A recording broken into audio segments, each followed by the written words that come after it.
Friends, बड़ी ईद की आमद आमद है और कुर्बानी के बाद सबसे बड़ा काम गोश्त को संभालने का होता है।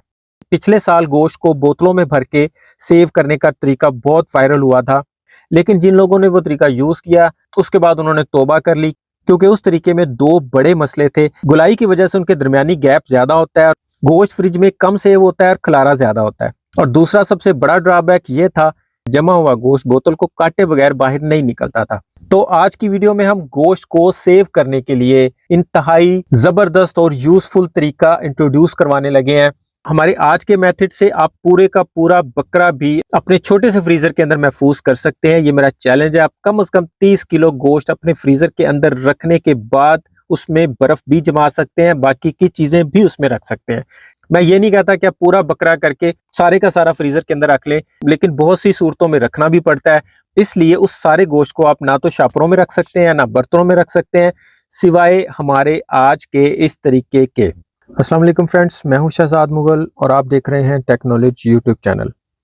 तो फ्रेंड्स, नॉर्मली हम घरों में डिब्बे वाला दूध यूज करते हैं और वो डिब्बे फेंक देते हैं। आज हम इन्हें गोश्त को सेव करने के लिए यूज करने लगे हैं।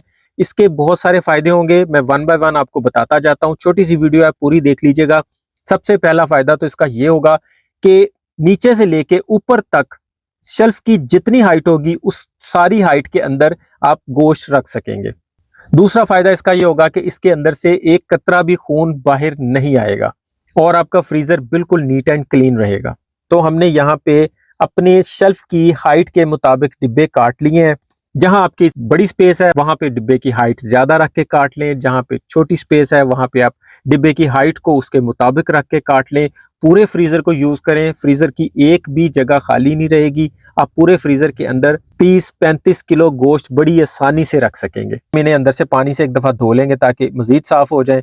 नेक्स्ट हमें क्या करना है कि हमें जिस टाइप का भी गोश्त रखना है उस टाइप के हम इसके ऊपर या तो स्टिकर लगा देंगे, वैसे मार्कर से पेंसिल से हम इन डिब्बों के ऊपर भी लिख देंगे तो भी चलेगा, लेकिन हमने थोड़ा एडवांस मोड में जाके स्टिकर के ऊपर लिख के तो इनके ऊपर स्टिकर लगा दिए। हमने बगैर हड्डी वाले गोश्त का अलहदा डिब्बा बना लिया है, चंपों का अलहदा डिब्बा बना लिया है, कीमे का अलहदा बना लिया है। जबकि आप किसी शॉपर में या फिर जिप लॉकर बैग में अगर इस तरह का कुछ लिख के रखते हैं तो वो भी आपको निकाल के देखना पड़ता है, जबकि ये सामने पड़े हुए दूर से नजर आ जाएंगे कि इनके अंदर कौन सा गोश्त है। तो आप देख सकते हैं कि ये एक डिब्बा अभी सिर्फ हमने आधा भरा है, तो इसके अंदर आधा किलो गोश्त आ रहा है। मतलब इसे हम थोड़ा दबा के ऊपर तक भरते हैं तो इसमें तकरीबन 1 किलो गोश्त तक बड़ी आसानी से आ सकता है। इसी तरह हमने कलेजी वाले डिब्बे के अंदर कलेजी रख दी है। अब यहाँ पे अगर आपके पास कलेजी थोड़े मिकदार में है तो आप इसको छोटे वाले डिब्बे में डाल दें। इसे मजीद सेफ करने के लिए और फ्रीजर में गोश्त की स्मेल से बचने के लिए इन्हें हमने ऊपर से रैप भी कर दिया है। सिंपल ऊपर से रैप करना है और साइड से काट देना है। ये ऐसे भी बिल्कुल ठीक है, लेकिन अगर आप इसके ऊपर कोई शॉपिंग बैग चढ़ाना चाहते हैं तो शॉपिंग बैग ऊपर रख के तो उसके राउंड पे आप रबर रिंग चढ़ा देंगे तो वो यही काम करेगा। ये आप देख सकते हैं कि मुख्तलिफ टाइप्स के गोश्त हमने मुख्तलिफ डिब्बों में उनके ऊपर स्टिकर लगा के रख लिए हैं। ये कीमे वाले डिब्बे को आप देख सकते हैं, एक डिब्बे में 1 किलो से ज्यादा कीमा आ गया है। शॉपरों में डालने से ये भी आइडिया नहीं होता कि गोश्त कितना है, तो डिब्बों में डालने से ये भी आइडिया हो जाता है कि एक डिब्बे में कितना गोश्त आ जाता है। तो आपको इस तरह इनके वेट का भी आइडिया हो जाता है। फ्रीजर भी चूंकि इसी शेप का होता है इसलिए जरा भी जगह जाया नहीं होगी और डिब्बे परफेक्ट इसके अंदर जुड़ सकेंगे। इन डिब्बों के ऊपर एक खास किस्म की लेमिनेशन हुई होती है। फ्रीजर के अंदर जितनी भी बर्फ जम जाएगी ये डिब्बे आपके आराम से बाहर निकल आएंगे। तो हमने फ्रिज में से सिर्फ एक पोर्शन खाली किया है, बाकी का सामान हमने दूसरी शेल्फ पे रख दिया है। आप इन्हें जिस तरीके से मर्जी जोड़ दें, जरा भी जगह नहीं जाया होगी और डोर खोलते ही पता भी चल जाएगा कि आपने कौन सा गोश्त निकालना है। मैं इनके फ्रीज होने के बाद की कंडीशन भी आपको दिखा देता हूँ, क्योंकि इसके अंदर भी एक अदद ग्लेजी शीट की कोटिंग हुई होती है, जिसकी वजह से गोश्त इसकी दीवारों के साथ चिपकेगा नहीं। आपने जैसे ही इसको उल्टा करके थोड़ा सा पीछे से पुश करना है, ये गोश्त आराम से बाहर निकल आना है। अंदर की तरफ से फूड ग्रेड क्वालिटी है, इसके अंदर 2 साल तक भी गोश्त पड़ा रहेगा, तो गोश्त की प्योरिटी में फर्क नहीं आएगा।